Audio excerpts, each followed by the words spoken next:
জেদি, মজা হচ্ছে তো নিজেদের শক্তি প্রদর্শন দেখে? হ্যাঁ রাগী, খুব আনন্দ পেয়েছি আবার শক্তিশালী হয়ে।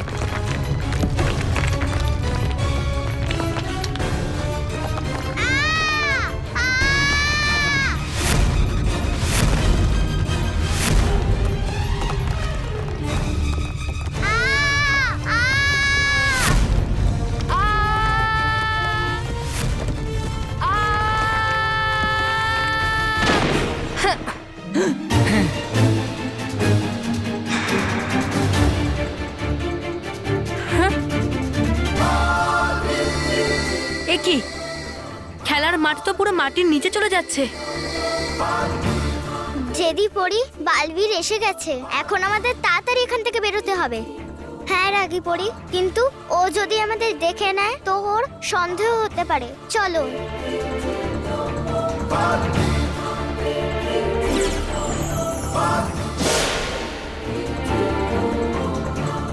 হে স্তব্ধ পরি, যেমন জল পড়ে ঝর্ণার থেকে তেমনই বাচ্চাদেরকে বাঁচিয়ে দাও এই অবস্থার থেকে।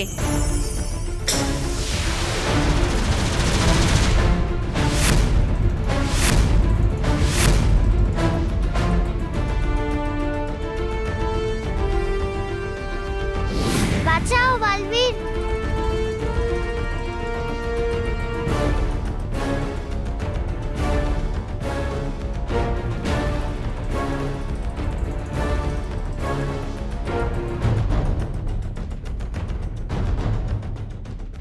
Thank you Balbir. যাও। বালবীর বাঁচাও, বালবীর, বালবীর বাঁচাও, বাঁচাও বালবীর, বাঁচাও।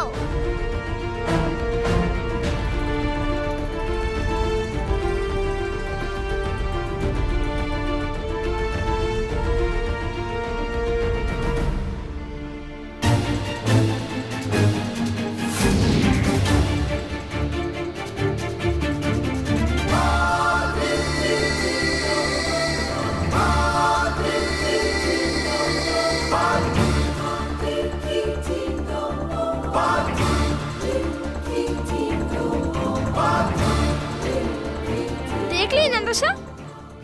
হ্যাঁ, এ কোথায় চলে গেল? Thank you Balbir, thank you. তুমি ঠিক সময় চলে এলে বলে আমরা বেঁচে গেলাম।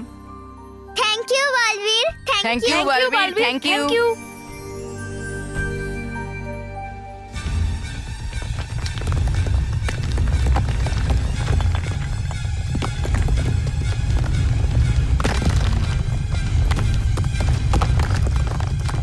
বাচ্চারা, তোমরা সবাই এখান থেকে চলে যাও।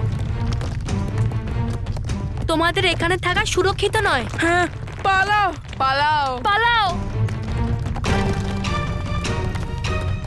যদি আমার আসতে আর একটু দেরি হতো তাহলে হয়তো বাচ্চারা এই গাড্ডায় পড়ে যেত, কিন্তু এই খেলার মাঠে এত বড় গাড্ডা কি করে এলো? এই প্রহার আবার ভয়ঙ্কর পরীর নয় তো?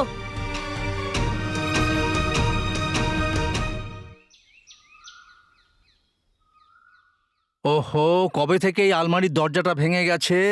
আজ এটাকে আমি ঠিক করেই ছাড়বো। বাচ্চাদের এই তাজমহলটা আবার না পড়ে যায়। আমি এই আলমারিটাকে ঠিক করে ধরছি। হ্যাঁ, রেডি আছিস? হ্যাঁ, চল। এই পেরেকটার ওপরে ঠিক করে টিপ করে মারবি। হ্যাঁ, না হলে আমার আঙুলে লেগে যাবে। হ্যাঁ, চলবে চলবে। না, চলবে না। না না, আমি বলতে চাইছি যে আমি পেরেকে হাতুড়ি মারবো। মজা হবে, মজা হবে। হ্যাঁ, আমি যখন 3 বলবো তখন মারবি। হ্যাঁ। 1। বাবা, তুমি চিটিং করছো। তুমি বলেছিলে যখন তুমি 3 বলবে, কিন্তু তুমি তো 1 বলছো। মানে আমি যখন 1, 2, 3 যখন বলবো তখন মেরে দিবি। হ্যাঁ, ঠিক আছে ঠিক আছে। 1, 2, 3।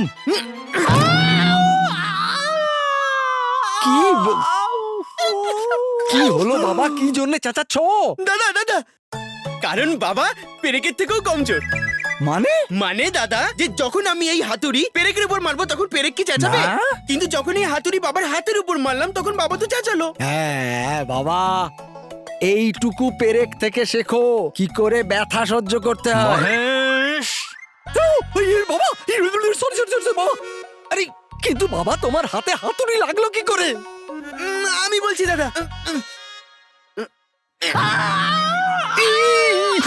আরে কি হলো মহেশ, কেন চেঁচাচ্ছিস? আরে এদিকে কেন চেঁচাচ্ছ? আমার আঙুলে হাতুড়ি কি লেগেছে। করে? মা আমি বলছি এই আমি এরকম নিলাম আর এদিকে এদিকে আয়। চল। আচ্ছা বাবা এটা কি? এটা কিন্তু ঠিক নয় বাবা। দেখো রকি কিন্তু তোমাকে এখন হাতুড়ি মারেনি, তুমি তাও চেঁচাচ্ছ। আরে রকির পাটা আমার পায়ের উপরে আছে। কি হলো? কি হলো? এদিকে। আরে রকি তোমার বাবার পায়ের ওপর উঠে দাঁড়িয়েছিল। স্মিতা, বাবার জন্য ওষুধ নিয়ে এসো। চল। আরে ওষুধ নয়, আগে আমি এই আলমারিটা ঠিক করি। আরে বাবা, তার দরকার কি? আপনি কার্পেন্টার ডেকে নিন। না না বৌমা, এই কার পেন্ট করা লোক আলমারি কি করে ঠিক করবে? আমাদের না ছুতরকে ডাকা উচিত। হ্যাঁ? আরে ছুতোরকে ইংরেজিতে কার্পেন্টার বলে। আমি তার সঙ্গে কথা বলেছি, এইটুকু কাজের জন্য 1000 টাকা চাইছে। আমি একটা পেরেক খরচা করে এটা ঠিক করে ফেলবো। বাবা তুমি কিন্তু কলিং বেলের ব্যাপারেও এটাই বলেছিলে, আর তুমিও কারেন্ট খেলে, পোস্টম্যানকেও কারেন্ট খাওয়ালে, পুরো তার জ্বলে গেল, আর 1400 ভোল্টের কারেন্ট আমার লাগলো। 1400 টাকা খরচা হলো আমার। এই টাকাটা উসুল করার জন্য আমি এই আলমারিটাকে সারাবো। তুই টেনশন করিস না, কিচ্ছু হবে না। হ্যাঁ জানি, কিচ্ছু হবে না তোমাকে দিয়ে। মানে তুমি একটা কাজ করো, এই দরজাটা তুমি ঠিক করতে পারবে না, উল্টে আরো খারাপ হবে। আমি তোমার ওপর বিগড়ে যাওয়ার আগে যাও গিয়ে চা বানাও। হ্যাঁ বৌমা চলো চা বানাও। একদম নতুনের মতন তৈরি করে দেবো। পেরেক কোথায়? পেরেক তুই ছেড়ে দে, আমায় দিয়ে দে, আমি করে নেবো। যা তুই যা। পেরেক কোথায় গেল? পেরেক কি জানি ওই গ্রাউন্ডে গর্ত কি করে হয়ে গেল? 2 মিনিটে পুরো গ্রাউন্ড অদৃশ্য হয়ে গেল। যদি মেহের বলি এখানে থাকতো তাহলে ওদেরও মাথা খারাপ হয়ে যেত, কিন্তু এটা হলো কি করে? এই ছেলে কোন দিকে তাকিয়ে চালাচ্ছিস? এক্ষুনি অ্যাক্সিডেন্ট হয়ে গেলে। সাইকেল চালাতে না পারলে আগে শিখে আয়। আমি সাইকেল চালাতে পারি, প্রথমে তুমি যাও আর গিয়ে বাইক চালানো শেখো। আরে নিজে ভুল করে আবার আমাকে শেখাচ্ছিস? আমি তোমাকে শেখাচ্ছি না, বলছি এখানে ট্রাফিক কত বেড়ে গেছে। ট্রাফিক বেড়ে গেলে তোর বাবাকে বল উড়োজাহাজ কিনে দেবে, নাহলে ভালো করে সাইকেল চালানো শিখে তারপর রাস্তায় নাম, ঠিক আছে? আমি সাইকেল চালাতে পারি, আর এমনিতেও আমার উড়োজাহাজের দরকার নেই। এবার দেখো আমার সাইকেল কিরম ভাবে আমাকে হাওয়ায় ওড়াবে, বুঝলে?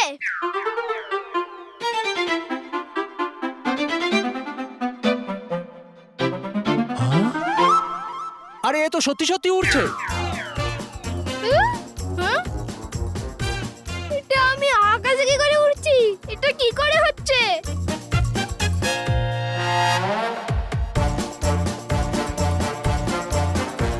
কিন্তু যেরম ভাবেই হোক মজা তো খুব হচ্ছে। কিন্তু এবার আমি নিচে কি করে যাব? ও নো! জেদি, আমাদের শক্তি তো খুব ভালোই কাজ করছে। হ্যাঁ রাগী, এখন যত তাড়াতাড়ি সম্ভব মানবের দ্বারা ঐতিহাসিক সৌধ ভয়ানক লোকে পৌঁছতেই হবে। হ্যাঁ জেদি। Welcome to Beaten World. How may I assist you? নতুন ফ্ল্যাটের জন্য একটা স্ট্যান্ড ফ্যান আর কুলার নেব। এই পচা গরম থেকে একটু স্বস্তি চাই। বাজার চলতি সব ব্র্যান্ড আর ভরসাযোগ্য নয়। তার জন্য তো আমাদের ফ্যান আছে, all purpose bullet table fan, ceiling fan. আমাদের সিলিং ফ্যান কিন্তু 30 মাসের ওয়ারেন্টি সহ পাওয়া যায়। আছে ফারাটা 2 বছরের ওয়ারেন্টি, 17 থেকে 20 মিটার এয়ার ফ্লো, মধ্যবিত্তের সাধ্যের মধ্যে একমাত্র ভরসাযোগ্য ব্র্যান্ড বিটেন। আমাদের কুলারের কিন্তু অনেক range, 45 litres, 50 litres, 70 litres, 90 litres, 110 litres. Honeycomb সহযোগে বিটেনের সব কুলারের ওয়ারেন্টি 1 বছর। চেনা হাওয়ায় অচেনা অনুভূতির জন্য একমাত্র আদর্শ বিটেন। গরমে স্বস্তি পেতে বিটেনের ফ্যান হোক বা কুলার, আজই আনুন বাড়িতে। Beaten, digitally yours.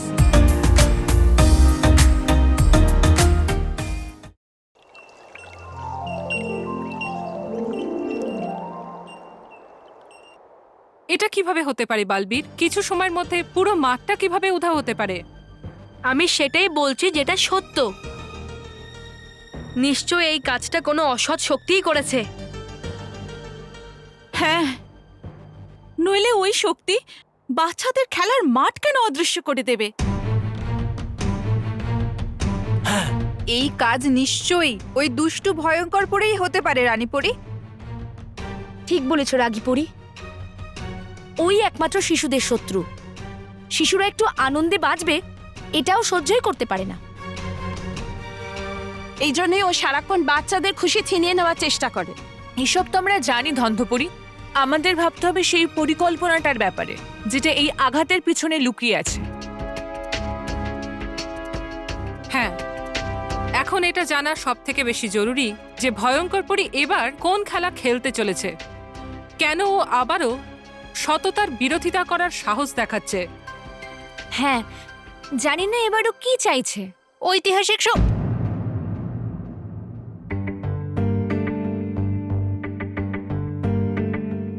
ইতিহাস সাক্ষী আছে যে ভয়ঙ্কর পরি পরিলোকের রাজত্ব ছাড়া আর কিছুই চায় না। আর ওর এই আশা আমি কখনো পূরণ হতে দেব না। হ্যাঁ বালবীর, সেই জন্য ও পরিদের ওপর নয় বাচ্চাদের ওপর আঘাত করে। যদি তাই হয়ে থাকে তাহলে আমাদের আরো বেশি সাবধান থাকতে হবে রানীপরি। হ্যাঁ রানীপরি, আমাদের ভয়ঙ্কর পরীকে আটকাতে হবে পুনরায় আক্রমণ করার হাত থেকে। হ্যাঁ রানীপরি, ঠিক বলেছ তোমরা। বাচ্চাদের সুরক্ষার জন্য আমাদের ভয়ঙ্কর পরীর ওপর কড়া নজর রাখতে হবে। আর তাই জন্য তোমাদের মধ্যে থেকে দুজন পরিলোক আর ভয়ঙ্কর লোকের সীমান্তে নজর রাখবে। তাতে ভয়ঙ্কর পরী যদি কোনো রকমভাবে আক্রমণ করতেও আসে তা আমরা অনেক আগেই জেনে ফেলি, আর সেই আক্রমণ অনেক আগেই আটকে ফেলতে পারি। স্তব্ধপরী এবং ধন্ধপরী, এই কাজের দায়িত্ব আমি তোমাদের দুজনের উপর দিচ্ছি। হ্যাঁ রানীপরি।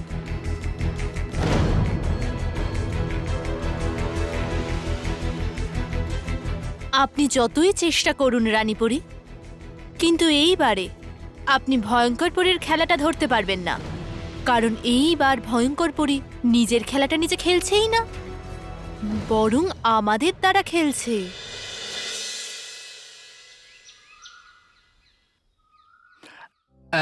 এই চিপকু গান দিয়ে এই দরজাটাকে আলমারিতে আটকে দেব, আর কোনোদিন ভাঙবে না। না আওয়াজ হবে আর না পেরেক আর হাতুড়ির প্রয়োজন। বা বাবা বা এরকমই লোক বলবে।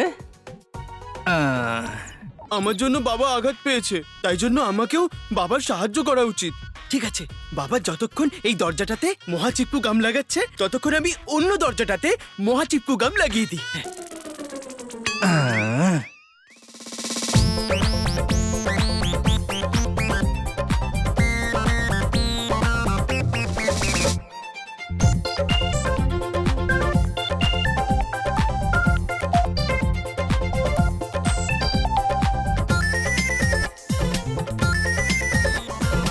হয়ে গেছে। এই চিপকু গাম 5 মিনিটের মধ্যে শুকিয়ে যাবে। একটা কাজ করি, সবাইকে ডেকে নি। আরে মহেশ, কস্তুরী, বৌমা, এখানে এসো, আমি কি করেছি দেখো। কি হলো বাবা, কি হলো? এই দেখো, 1000 টাকার কাজ আমি 100 টাকায় করে দিয়েছি।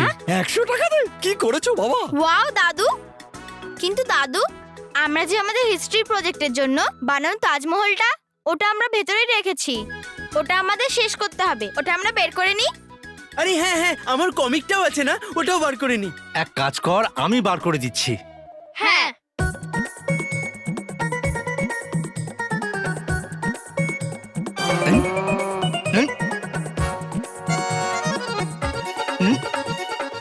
বাবা ওটা ভেঙে যাবে। আরে না, ভাঙবে না, চিপকু গাম দিয়ে আটকেছি।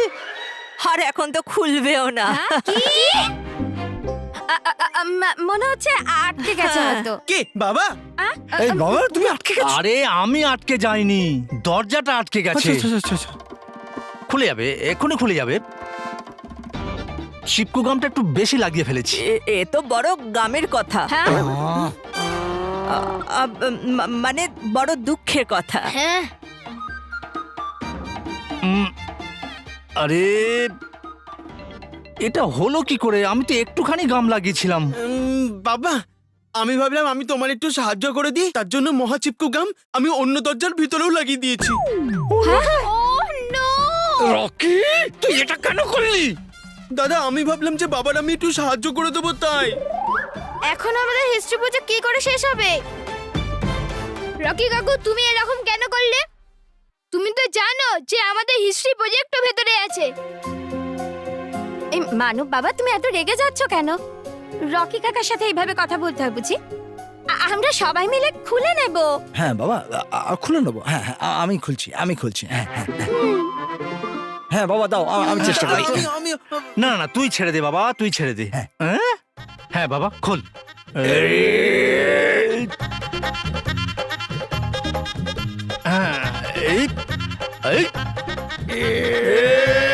বাবা, এইদিকে এইভাবে। এবার এই দরজাটা ভেঙেই খুলবে। হ্যাঁ?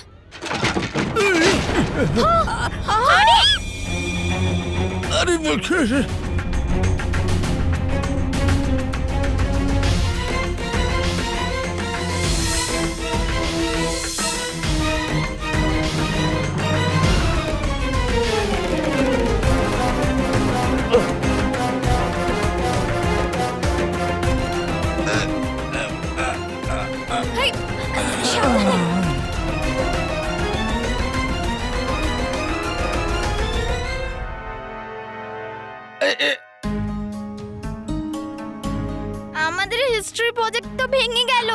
আর আমার পা। আরে বাবা,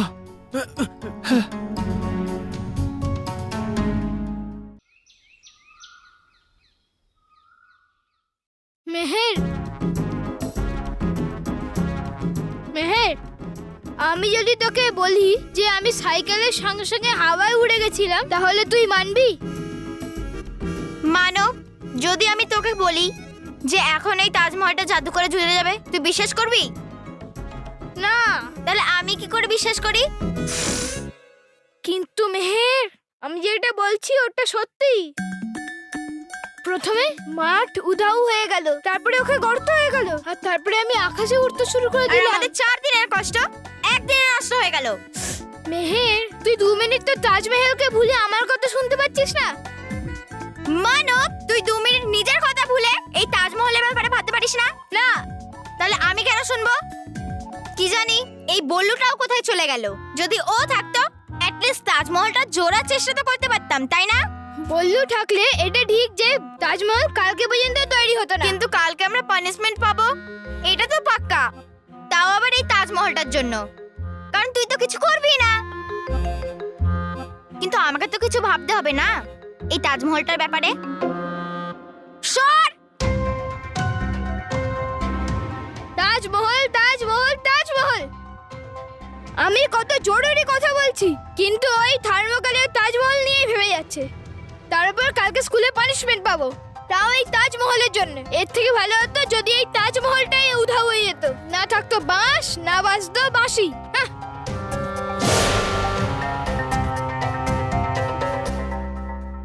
আরে বাহ মানব, আমরা কিছুই করলাম না আর তুমি আমাদের কাজও করে দিলে।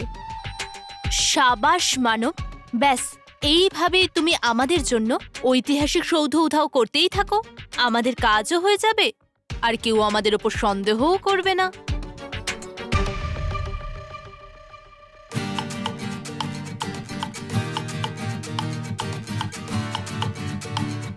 পুরো তাজমহলটা আসা চাই, হ্যাঁ, পুরোটা যেন দেখা যায়। আরে হ্যাঁ হ্যাঁ, তুমিও আসছো, তাজমহলও আসছে। আরে তাজমহল তো উধাও হয়ে যাচ্ছে।